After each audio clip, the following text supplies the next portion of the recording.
I left hell, and now I'm in heaven. We are out of hell. They used to violate us, beat us. They used to count us while our heads were down on the floor. Suddenly, they would enter the cells and fire gas towards us. They would use bad words on us. There was no food, no sweets, no salt.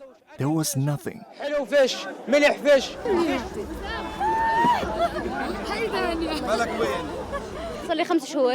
I was in jail for the past 5 months. The situation in the prison has been bad since the war. The situation was bad before, but now it is worse. The situation is bad on female prisoners and all the prisoners.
اليوم يشهد العالم بأكمله.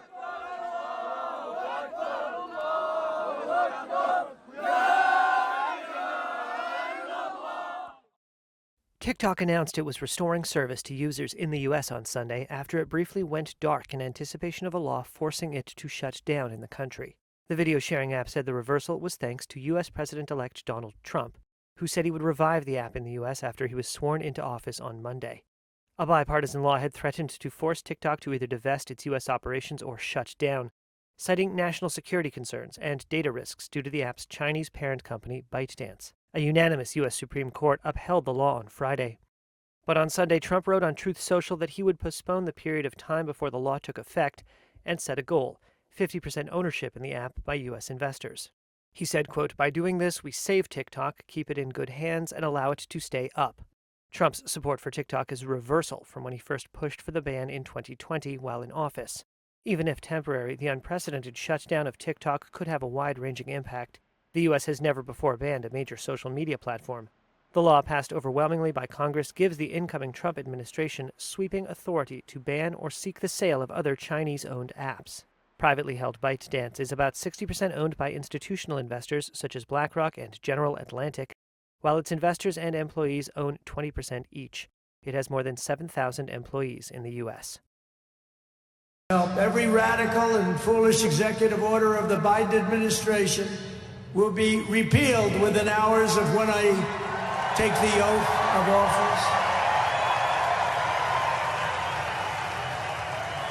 Oh, you're going to have a lot of fun watching television tomorrow.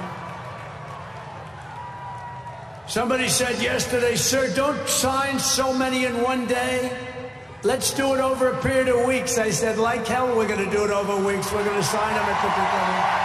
But just imagine all of the good things that we will accomplish together with 4 more years in the White House, and we're going to do a lot of things. You're going to see something tomorrow. You're going to see executive orders that are going to make you extremely happy. Lots of them. Lots of them. We have to set our country on the proper course. By the time the sun sets tomorrow evening, the invasion of our borders will have come to a halt, and all the illegal border trespassers will in some form or another be on their way back home. And tomorrow everybody in this very large arena will be very happy with my decision on the J6 hostages. Very happy. I think you'll be very, very happy. I would say about 99.9% in this beautiful arena. And we will get critical race theory and transgender insanity the hell out of our schools.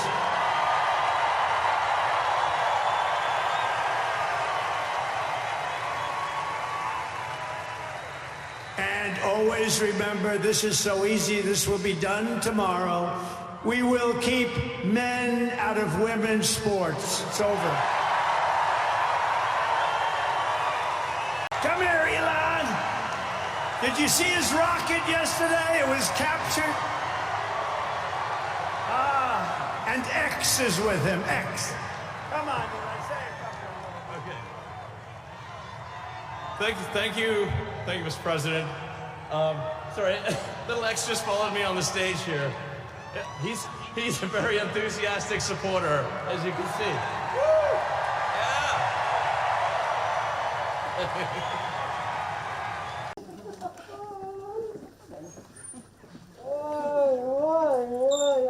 Video released by the Israeli government showed the raw, emotional, tearful scenes inside a hospital where 3 women held captive in Gaza for 15 months were finally reunited with family members and loved ones on Sunday.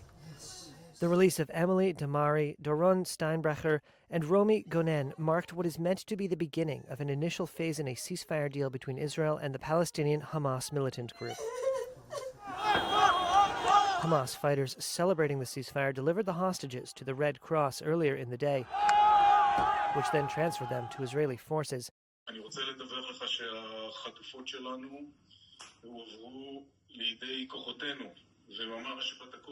Israeli Prime Minister Benjamin Netanyahu released a video of him receiving a phone call that the 3 were in Israeli hands.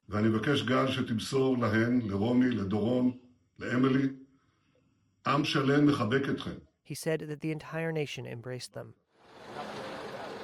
Israel has pledged to release Palestinian prisoners from its jails as part of the agreement. The exchange of prisoners and captives was a primary goal of the ceasefire reached last week with the help of the U.S., Egypt, and Qatar, aiming to end more than a year of devastating war in Gaza. The fighting erupted when Hamas gunmen rampaged through Israeli communities on October 7, 2023, killing 1,200 and taking more than 250 hostages. Israel launched a massive military operation, it said, aimed at freeing the captives and destroying Hamas. Palestinian health officials say the onslaught killed nearly 47,000, reduced the enclave to rubble, and displaced almost the entire population of over 2 million. Palestinians praised the ceasefire, which permits 600 truckloads of desperately needed aid to enter Gaza every day in the initial 6-week period. The truce also calls for fighting to stop and 33 of nearly 100 Israeli and foreign hostages to go free over the first phase, in return for nearly 2,000 Palestinian prisoners held in Israeli jails. The deal that I first put forward last May for the Middle East has finally come to fruition. U.S. President Joe Biden on Sunday hailed the hard-fought agreement, one day before his successor, Donald Trump, returns to the White House. So as we reflect on the news from Gaza today, we also remember all the victims of this war. We're mindful that the pursuit of a lasting peace, while never easy or quick, must always be our calling. Helicopters carrying the 3 freed hostages landed outside a hospital in Ramat Gan after nightfall, and the crowd there rejoiced. I was able to touch her for a few seconds and to hear her voice saying, I love you. Guy Jacobi said he is a friend of Emily Damari and was thankful for the brief moment he got to hold her hand on her way to the hospital. And there's no words to describe what I'm feeling right now. This isn't a perfect deal because it's not for everyone in the initial stage, but all of us know that we need the deal that we can get. The best deal is the deal that we can get, which is why most of the families are supportive of this deal, but at the same time are trying to make sure we reach the end of it, which is not a guarantee. Thrilled, emotional, excited about the hostages coming back home. There is a fear of forgetting a few of them, and I hope that Israel will do the right thing by everyone. Any deal is a good deal when you deal with the devil. And at the very end of the route, I hope there will be a peace in our area and very good relationship I also pity the Gazan people, that they are under this terrorist organization, under their control, under their fear. And I wish there will be a peace, maybe a new era, a new start. Palestinians in Gaza celebrated as a ceasefire deal finally took effect on Sunday morning after a nearly 3-hour delay. The sound of singing and cheering replaced that of fighting and bombing of the 15-month-old war that has devastated the enclave and brought seismic political change to the Middle East. Israel blamed Hamas for holding up the ceasefire, saying the militant group had failed to name the first 3 hostages to be released under their agreement. Hamas said there were technical reasons for the delay, but did not give details. A Palestinian source said continued Israeli air and ground bombardments made it physically difficult to send the list to mediators. 2 hours after the initial deadline, Hamas announced it had sent the list of hostage names, and Israeli officials confirmed receipt. Israel was still striking Gaza up to about half an hour before the new ceasefire deadline at 11:15 a.m. local time, according to residents. Palestinian medics said the attacks killed more than a dozen people during the 3 hours of delay. Israel's military said it had carried out air and artillery strikes against what it called terror targets. As calm returned to the coastal enclave, rows of aid trucks were lined up along the Rafah border in Egypt ahead of its reopening. The highly anticipated ceasefire deal could pave the way for an end to the Gaza war, which began when Hamas militants attacked southern Israel on October 7, 2023, killing some 1,200 people and taking around 250 hostages, according to an Israeli tally.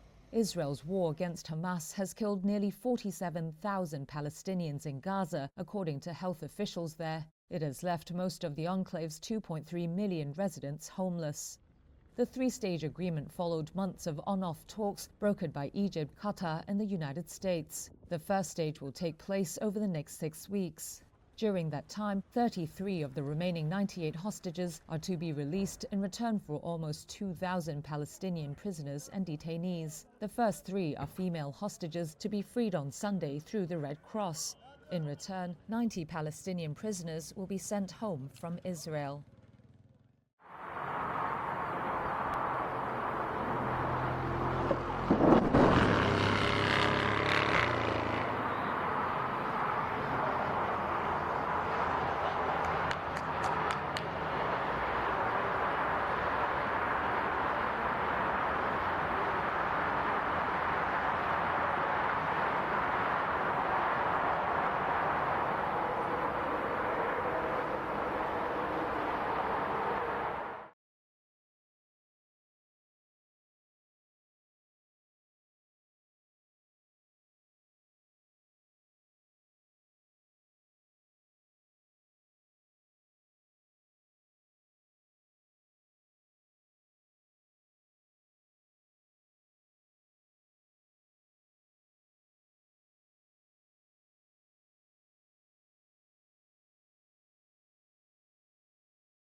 מהרכב, מי יצא מהרכב והוא עברה, אבל לא ראינו אותה גם נכנסת לרכב של הצלב האדום.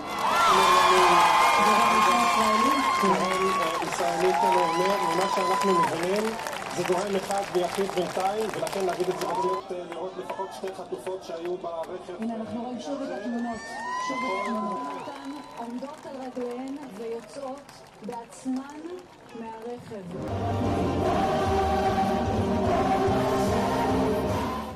The deal that I first put forward last May for the Middle East has finally come to fruition. The ceasefire has gone into effect in Gaza, and today we're seeing hostages being released. 3 Israeli women held against their will in the dark tunnels for 470 days.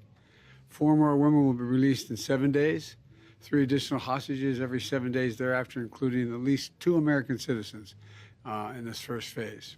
Today alone, we anticipate several hundred trucks will enter the Gaza Strip probably as I'm speaking. And after so much pain, destruction, loss of life, today the guns in Gaza have gone silent. So as we reflect on the news from Gaza today, we also remember all the victims of this war. We're mindful. We're mindful that the pursuit of a lasting peace, while never easy or quick, must always be our calling. One thing that we know, that want to have election, But we told them election is not a priority at the moment. The priority now is to ceasefire and everybody have to stand down. See, that is important. And access to all segments on the humanitarian aid in Myanmar. It's very simple, that stop the hostilities, access of humanitarian aid, and dialogue with ASEAN's partners. It's very simple.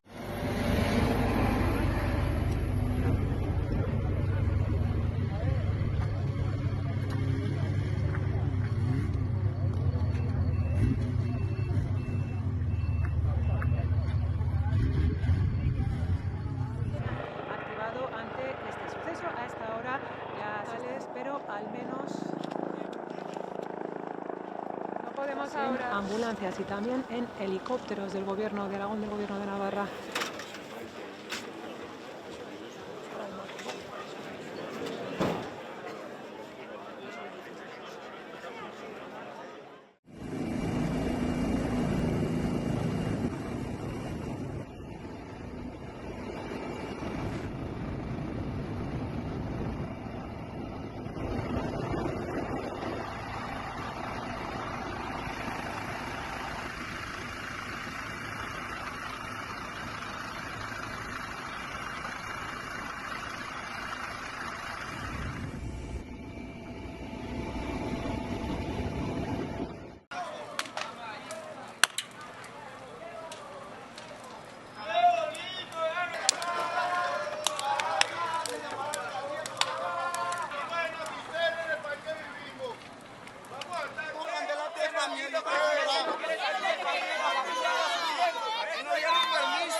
Israel's cabinet has approved a deal with Palestinian militant group Hamas for a ceasefire and release of hostages in the Gaza Strip.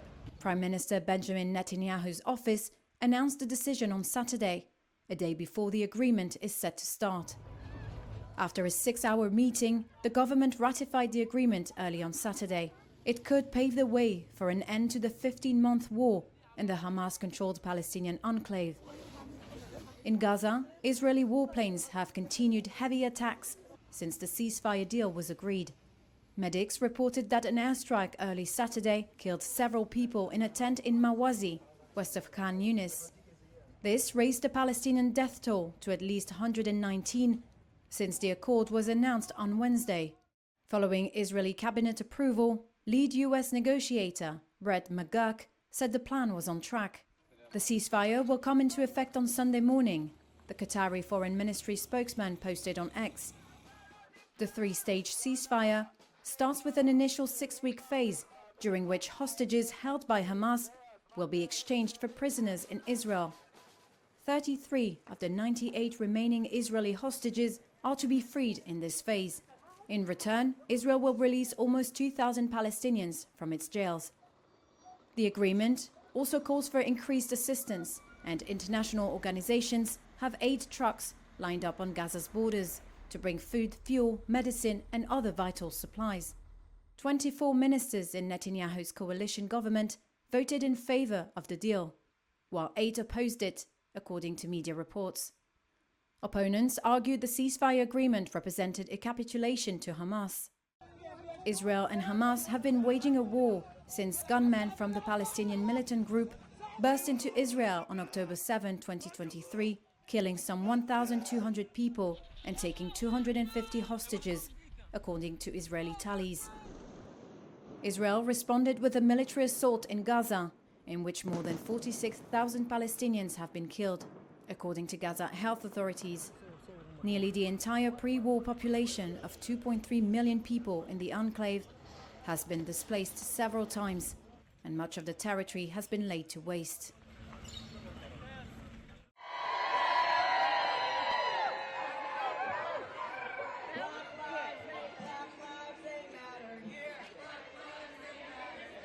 Black You know, it's not. I'm not a single issue person. There's a whole bunch of very worrisome things with the Trump administration. Obviously, it's a very. If you look at the academics, it is bordering upon fascism. So that is very concerning, you know, as an American. But obviously, another issue for me is Gaza and Palestine. I think the really main issue is climate change. So he's a climate change denier, and he's really in favor of fossil fuels and more drilling. And so I see that all the issues are interconnected, but if we don't have an Earth, we don't have much. An Indian police volunteer was convicted of the rape and murder of a junior doctor at a hospital in the eastern city of Kolkata on Saturday. The woman's body was found in a classroom at the state-run RG Kar Medical College and Hospital on August 9th of last year. There was heavy security outside the court as the defendant, Sanjay Roy, arrived for the verdict. The case sparked national outrage over a lack of safety for women and led to mass protests and strikes throughout India. Some doctors stayed off work for weeks to demand justice and better security at public hospitals. Roy said in November he was, quote, completely innocent and was being framed. He reiterated this in court on Saturday. "I have not done this," he said. Roy's lawyers could not immediately be reached for comment on the verdict. They had argued there were glaring discrepancies in the investigation and forensic examination reports. The judge said circumstantial evidence had proved the charges against Roy and that the sentence would range from life in prison to the death penalty. The parents of the victim expressed dissatisfaction with the probe and said the crime could not have been committed by just one person. During the trial, India's federal police described the crime as, quote, rarest of rare. The trial began in November and was fast-tracked to conclude swiftly, according to court sources. The officer heading the local police station at the time of the crime and the then head of the hospital have also been charged with destruction of the crime scene and tampering with evidence.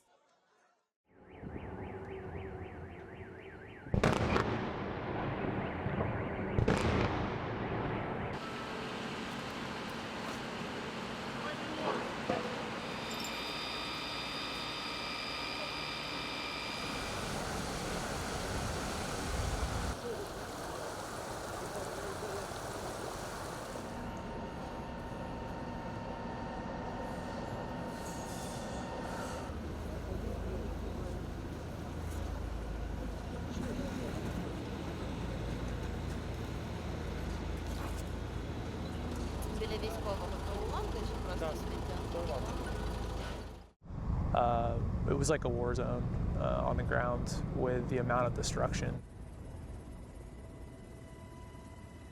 It was sobering to be in the air and see the destruction from the air, how many homes were burning.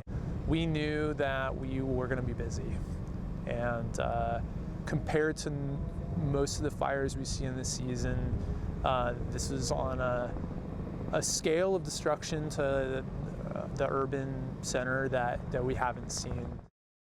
With fires such as the Palisades fire, you have to make the hard choice of which house you're going to save and which house is lost.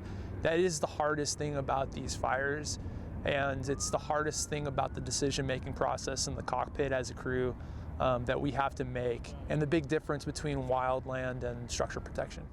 Some say, well, there's a higher demand, and we can charge these higher prices based on the increased demand. Well, demand be damned. You must follow the law, and the law does not allow you to increase prices more than 10% from before the declaration of emergency.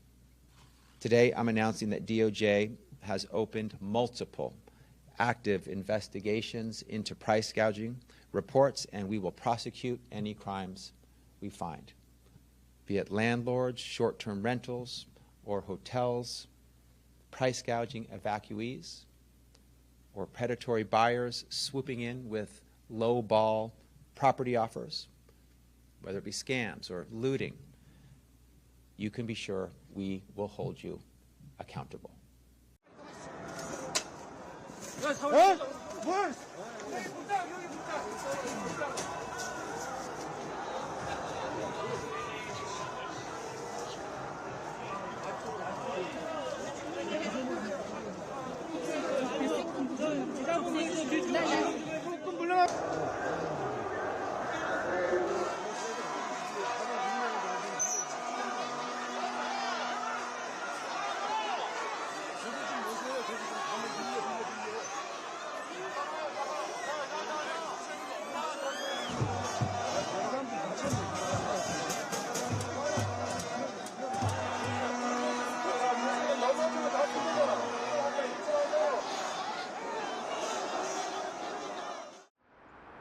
just days before President-elect Donald Trump was set to once again take the oath of office on the steps of the U.S. Capitol. Monday's weather forecast of severe cold in the area forced Trump to pivot. Please raise your right hand and repeat after me. He announced Friday that the U.S. presidential inaugural ceremonies will be moved indoors for the first time in 40 years. The inauguration address, prayers, and other speeches will be delivered inside the United States Capitol rotunda. I, Ronald Reagan, do solemnly swear. The last time an inauguration was moved indoors because of the bitter cold was in 1985 for former Republican President Ronald Reagan's second swearing in, when the afternoon wind chill fell into the range of -10 to -20 degrees Fahrenheit. The forecast for Washington on Monday puts temperatures at the time of Trump's swearing in at around 19 degrees Fahrenheit and will feel even colder with wind chill. According to Trump, his presidential parade would be moved to Capital One Arena, a sports venue in downtown Washington that holds 20,000 people. It was not immediately clear how a parade would be organized inside the sports venue.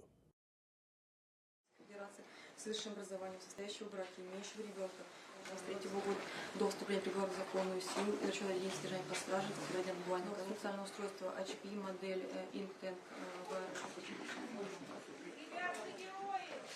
приговора. Если осужденный верховствует часть представителей уголовного дела традиционной инстанции по состоянию 22, 90, 46, 71 и 42, 368. Все ожидаемо. Спасибо всем, кто пришел. Да, спасибо, что пришли. The President and I have talked extensively about this and will 100% partner with him to reinstate the Remain in Mexico policy and make sure that it's in place. Will you end the use of the CBP One app? Yes, Senator, if confirmed, and I have the opportunity to be secretary on day one, CBP One will be shut down. There's data and information in there that we will preserve so that we can ensure we know who's coming into this country and who's already here. So there's several of these programs that need to be eliminated, and we need to ensure that we're following legal immigration law. A SpaceX Starship rocket broke apart in space minutes after launching from Texas on Thursday. Its breakup was seen over the skies of the Caribbean. Clips online showed fiery debris above the Turks and Caicos Islands, and Reuters captured a view of Haiti's capital, Port-au-Prince. The company said it lost contact 8 minutes after liftoff when its upgraded Starship upper stage, the top part of the rocket. It was carrying the company's first test payload of mock satellites. We did lose all communications with the ship, so I mean that is essentially telling us that we had an anomaly with that upper stage. So we were just coming up to the end of that ascent burn for the ship when we stopped when we started to lose a couple of the engines. We saw those dropping out, and then we did lose telemetry from the ships. Elon Musk said a preliminary assessment showed an internal leak of liquid oxygen fuel led to the rocket's breakup. The incident caused airline flights over the Gulf of Mexico to reroute to avoid debris. The U.S. Federal Aviation Administration said it briefly slowed and diverted planes around the debris area, but that normal operations have resumed. The FAA will likely open a mishap investigation that would ground Starship and check if debris fell on populated areas or outside the hazard zone.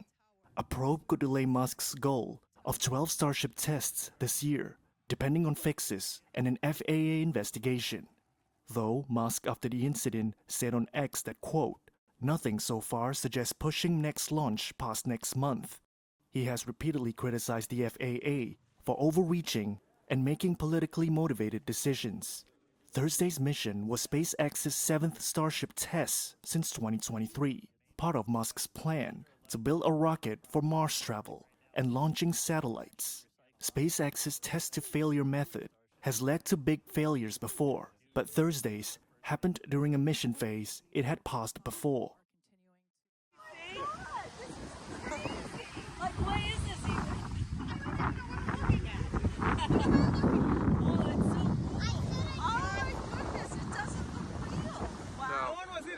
No. Oh, thank God. Oh my God! Look at those colors. There we go. Look. Yeah, Abe, look at the chocolate. We're good. We're good, right? Good. All right. Great. Thank Gorbachev is desperate for Russia's war in Ukraine to end, but she's not pinning her hopes on Donald Trump. Like many Ukrainians, the bakery owner is sceptical of the incoming US president's promise to bring a swift end to the war. But she does think there's a chance. Trump has an opportunity to go down in history as a savior of a big nation, because we're literally being exterminated. Gorbachev was forced to flee her home in the Donetsk region a decade ago. That's after fighting erupted between the Ukrainian government and Russian-backed militias, and 2 subsequent internationally brokered peace deals, the Minsk Accords, collapsed. The 55-year-old hasn't ruled out abandoning her new home in Dnipro if the Russian army continues to creep towards the southeastern city. He will not stop in Donetsk, Zaporizhia, or Dnipropetrovsk region. He will go further. At times, we even start asking, where will he go next? Baltic states? He will go there too. Who is to stop him? Trump's advisors now concede the war will take months or even longer to resolve. That's a sharp reality check on his biggest foreign policy promise to strike a deal on his first day in office. Nevertheless, a recent poll by research company Greatest Research showed that a third of Ukrainians believe the war will end by the end of 2025, up from about a quarter 6 months earlier. Another third said they expected the war to go on for years, while a final third said it was too difficult to say. The negotiating positions of the 2 warring sides remain far apart. Ukrainian President Volodymyr Zelensky has been pushing hard for an invitation to NATO as the best way of deterring future Russian aggression. Putin has said he is open to discussing a ceasefire deal with Trump. However, he's ruled out any major territorial concessions and insists Kyiv abandon its NATO ambitions.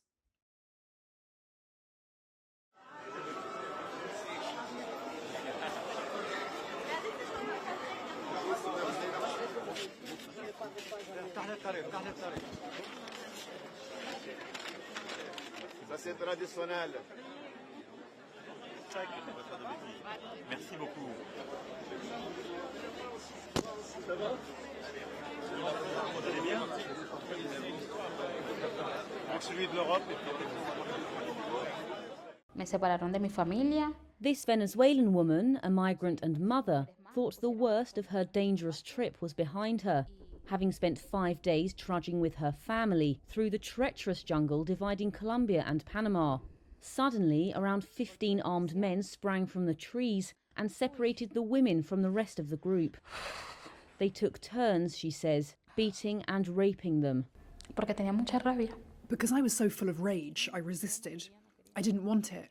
I didn't want it. I didn't want it. And then another man held me so that one could carry out the act. Then the second one came.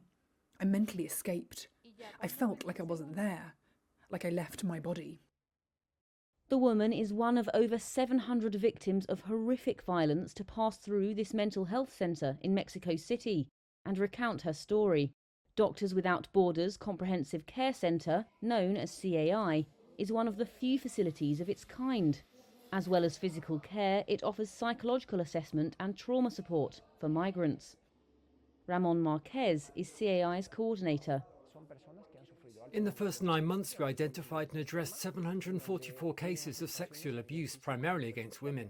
This issue demands urgent attention as migration flows have doubled or trebled in the past 2, 3, 4, 5 years. The rise in violence is closely linked to increasingly restrictive migration policies seen over the last decade. There is little data on violence against migrants as the crimes rarely get reported. However, doctors say there has been a rise in recent years of what they describe as extreme violence, including rape, violent kidnapping and brutal physical violence.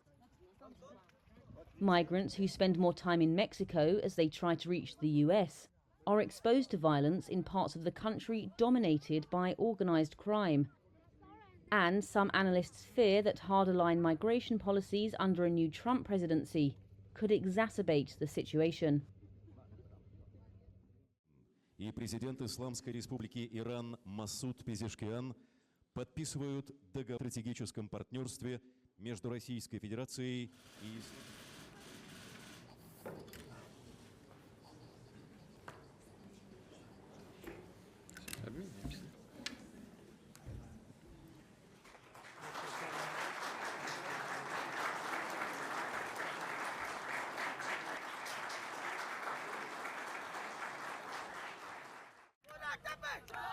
Supporters and family of Pakistan's Imran Khan protested outside a prison on Friday, where the former Prime Minister was sentenced to 14 years behind bars over land corruption charges. It's a setback to nascent talks between his party and the government aimed at cooling political instability. The anti-graft court delivered the verdict in the garrison city of Rawalpindi, where Khan has been held since August 2023. His wife Bushra Bibi was also given 7 years in prison. The chairman of Khan's PTI party, Gohar Khan, called it a witch hunt and said they would fight the court decision. He's simply there in the jail just to put a pressure on him, and it's political victimization. We would file an appeal against these judgments and sentences in the Islamabad High Court, and we hope he will get justice. Khan had been indicted on charges that he and his wife were gifted land by a real estate developer during his premiership from 2018 to 2022 in exchange for illegal favors. The couple had pleaded not guilty. Prosecutors said a trust set up by Khan was a front to illegally receive the property, valued at up to 7 billion rupees, or about $25 million. Khan's party argued the land was not for personal gain and was for a spiritual and educational institution. The announcement of the verdict was delayed 3 times amid reconciliation talks between PTI and the government. The two sides have been at loggerheads since Khan was ousted from office in 2022. The verdict is the biggest setback for Khan and his party since a surprisingly good showing in the 2024 general election. PTI's candidates were forced to contest as independents, but won the most seats. However, they were still short of the majority needed to form a government. Khan has faced dozens of cases ranging from charges of graft and misuse of power to inciting violence against the state after being removed from office in a parliamentary vote of confidence in 2022. He has either been acquitted or had his sentences suspended in most cases.